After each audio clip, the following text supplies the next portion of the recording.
Hello friends, welcome back to the channel NEET Biology Expert. In this particular session, we are going to discuss about the NEET 2020 questions. So particularly, so far we have covered in detail about class 12 biology, the first unit, that is the reproduction. So in the reproduction unit, we have 4 chapters, right? Reproduction in organisms, sexual reproduction in flowering plants, human reproduction and reproductive health. Right. So in this particular session, we are going to discuss what are the different NEET questions which have been taken from this particular unit, that is only from the first unit, reproduction. Right. So let's discuss the important questions from this topic, particularly given in the NEET 2020 exams. Let's get started. So the first question is, in which of the following techniques the embryos are transferred to assist those females who could not conceive? So the options are ZIFT and IUT, GIFT and ZIFT, ICSI and ZIFT, GIFT and ICSI. So to answer this question, first let us understand, okay. So in which of the following techniques embryos are transferred? The question is asking about embryos. So embryos means what we say? After the fertilization, zygote form, the zygote divides into 2 cell, 4 cell, 8 cell stages. Particularly the 8 cell stage blastomere are used for the transfer of this, okay, artificial reproductive technology in this technique, okay. So when we are talking about embryos, right, so you have to remember the 8 cell stage blastomere. So look at the options. ZIFT means zygote intrafallopian tube transfer.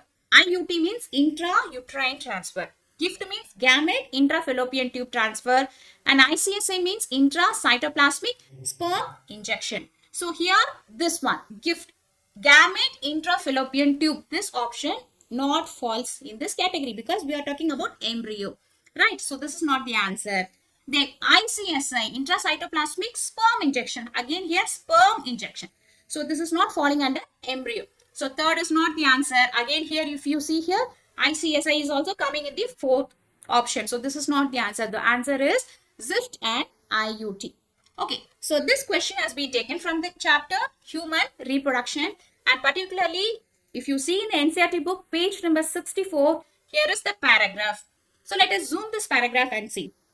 So look here, the zygote or the early embryos up to 8 blastomere stages could be transferred into the fallopian tube, ZIFT, okay, and embryos with more than 8 blastomeres into the uterus, IUT, to complete further development. So ZIFT and IUT. So these are the two techniques used, okay. So particularly if you look at the question, the sentence is here. And embryos are formed by in vivo fertilization also could be used for such transfer to assist the females who cannot conceive. So here is the exact line of this question. Okay. So let us see the question again. So in which of the following techniques the embryo are transferred to assist those females who could not conceive? What is the answer? The answer is ZIFT and IUT. Clear? Right. So let us move on to the question number 2. The plant parts which consist of 2 generations, one within the another. So this is a slightly twisted question. In this question, they are asking the plant part in which 2 generations are there, one within the another. Okay, so one generation is present inside the another generation. So which is the plant part? So the options given are pollen grains inside the anther, germinated pollen grain with 2 male gametes, seed inside the fruit, and embryo sac inside the ovule. Okay. So if you see here, the options answers A only, all A, B and C, and C and D, and A and D. Like this it is given. So let us just have an explanation for this. So pollen grain. So where is the pollen grain? The pollen grain is present inside the anther, right? So in the anther, microsporangium is the region is there. In the microsporangium region, pollen grains are produced. So this anther is actually a plant body. So this is a sporophyte. So it is 2N in nature. Okay, diploid. Whereas the pollen grains contains the male gamete. They are haploid. So N. So if you see here, 2 generations are there. One is a diploid and another is a haploid. So this is one answer, right? And the second option you see, germinated pollen grain with 2 male gametes. So here they are talking about 2 male gametes. So all the male gametes are haploid. So already it is germinated. So it is having only one generation. That is both, they belongs to the same pollen grain. Okay, so this won't be the answer. And third option is seed inside the fruit. This also belongs to the same thing. That means only one generation. In the fruit, the seed is present. Okay, so this is not the answer. And fourth option, if you see, embryo sac inside the ovule. So in the ovule is a plant body, right, which is diploid, and the embryo sac will be haploid. So this also the answer. So the answer is A and D. Okay, so let us check this. So this question has been taken from the second chapter, sexual reproduction in flowering plants. And so if you see here, this is the anther, right? So the cross section of the anther, microsporangium contains the pollen grains. Okay, so microsporangium inside the anther produces the pollen grain, and again ovule contains the embryo sac. So the answer is A and D. Both A and D is the correct answer. So let us again read the question. The plant parts which consist of two generations, one within the another. The answer is pollen grain inside the anther and the embryo sac inside the ovule. Right? Okay. Let us move on to the third question. The third question is meiotic division of the secondary oocyte is completed. Dash. Okay. So the options are prior to ovulation, at the time of copulation, after zygote formation, at the time of fusion of a sperm with the ovum. So this question has been taken from the chapter human reproduction, right? So in the human reproduction, if you see the page number 52, okay, so in this paragraph, study this paragraph carefully. So let us zoom this paragraph. Here the first line says, this induces the completion of the meiotic division of the secondary oocyte. That means before, in the previous page, it has been given after the entry of the sperm. Okay, so it induces the completion of the meiotic division of the secondary oocyte. So if you see the answer is number 4. At the time of the fusion of the sperm with the ovum. So what is the meaning for this exactly? Meiotic division of the secondary oocyte. So what is exactly secondary oocyte? Secondary oocyte is the stage which is a rupture from the Graafian follicle, right? So at the 14th day of ovulation, the secondary oocyte get ruptured from the Graafian follicle. So this secondary oocyte undergo meiotic division only after fusion with the sperm, right? Why? Because the incoming sperm only brings the centriole for the secondary meiotic division, right? Okay, so the answer is number 4. And the next question, select the options including all sexually transmitted diseases. So look at the answers: gonorrhea, syphilis, genital herpes. So let us see what are the different sexually transmitted diseases given in this option. Yes, gonorrhea is an STD. Syphilis is an STD. Herpes is an STD. So maybe the answer is 1. Okay. And what about the second option? Gonorrhea, malaria, genital herpes.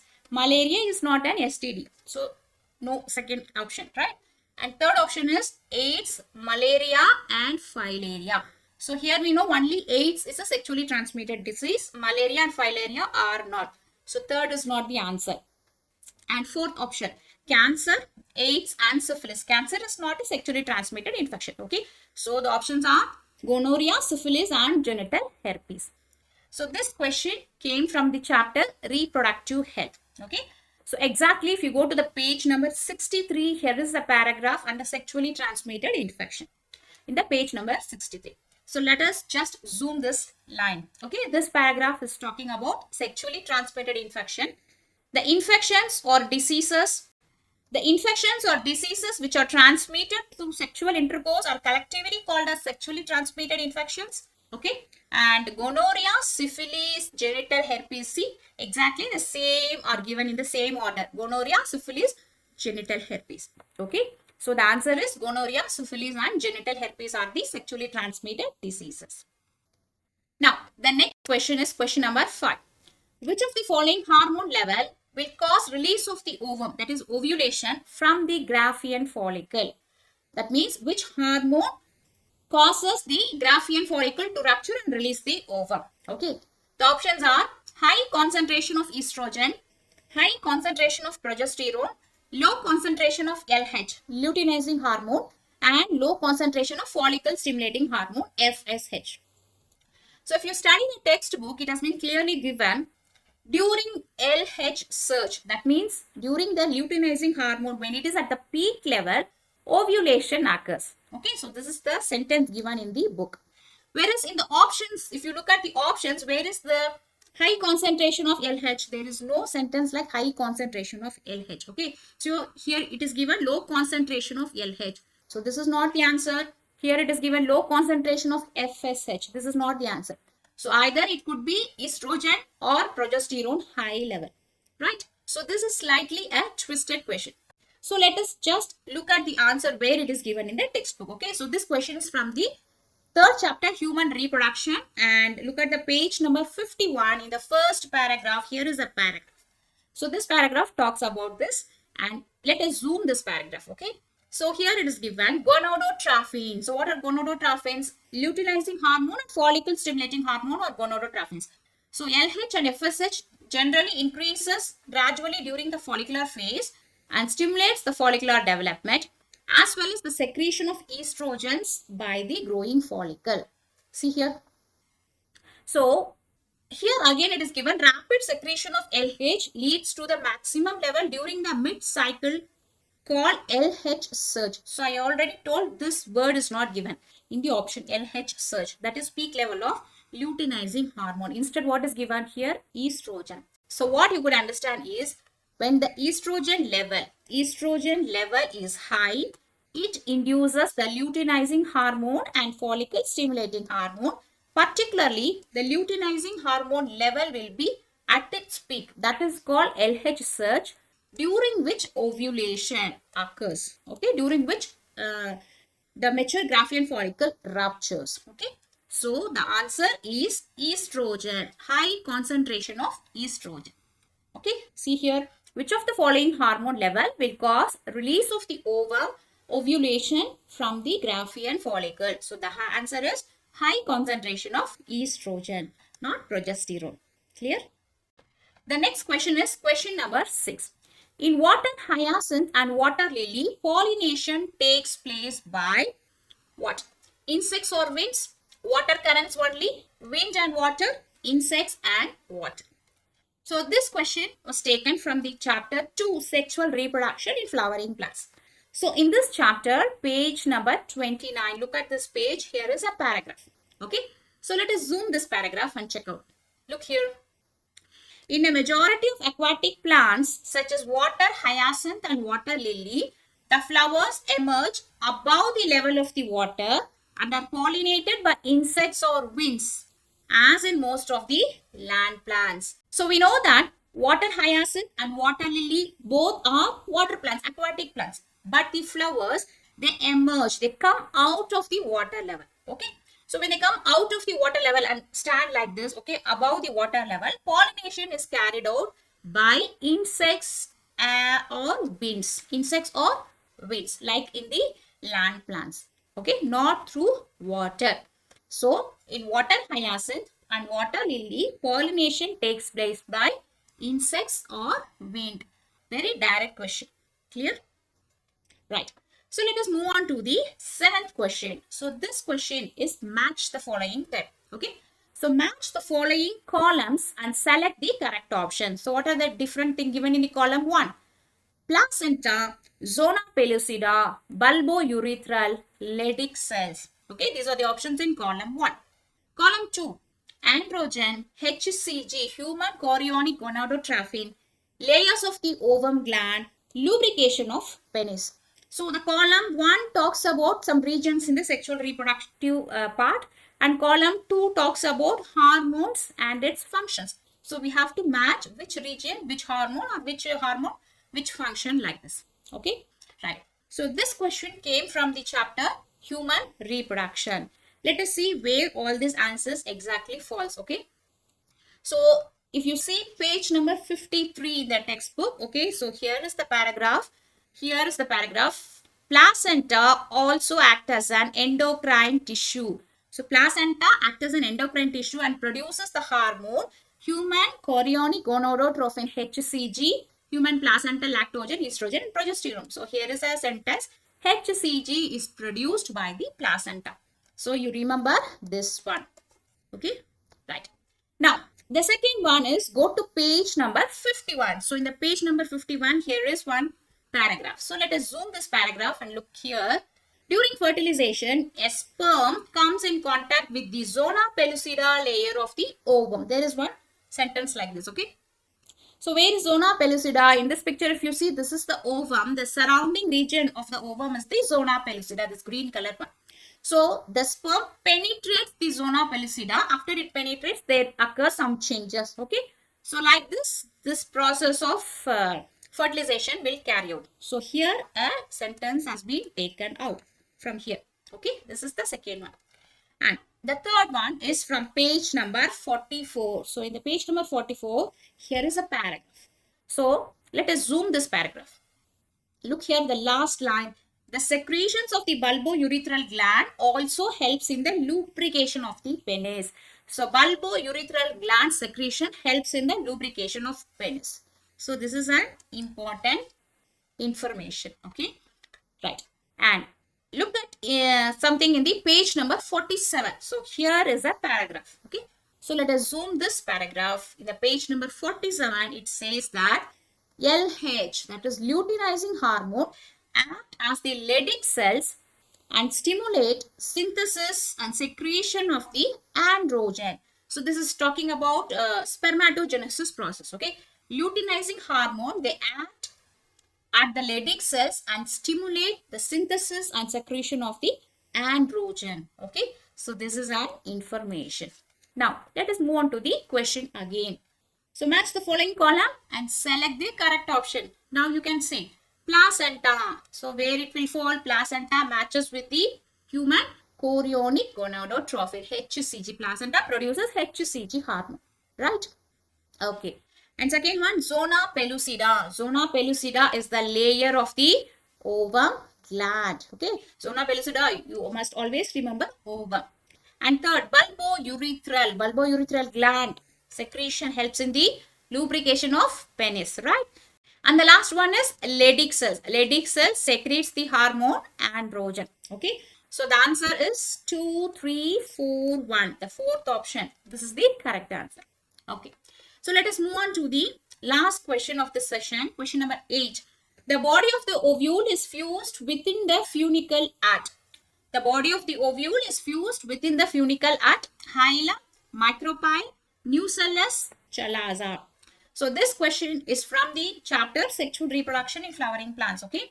So look at this paragraph in page number 25. This paragraph. Okay. So let us zoom this paragraph. Here you have that line. The body of the ovule fuses with the funicle in a region called hilum. Hilum. This is the answer, right? So to get an explanation for this, see what is this? This is the ovule, body of the ovule. This is the body of the ovule and this is the funicle. The stem-like part is the funicle. So the body and the funicle, they are just fusing together at this region, right? This region is called as hilum. Exactly the same sentence from the NCERT. Okay. So the answer is the body of the ovule is fused within the funicle at the hilum. The first option is the answer. So far we have seen what are the different questions which came in NEET 2020 question paper, particularly from the first unit, reproduction. Okay. So the first chapter contains no question for this year and second chapter has 3 questions and third chapter, human reproduction, 4 questions came from this chapter and fourth chapter, reproductive health, carries 1 question. So totally 8 questions from this unit, reproduction, right? So I hope this session will be useful for you. So we will again see some another set of questions taken from particularly the first unit, reproduction, in our next video. Okay.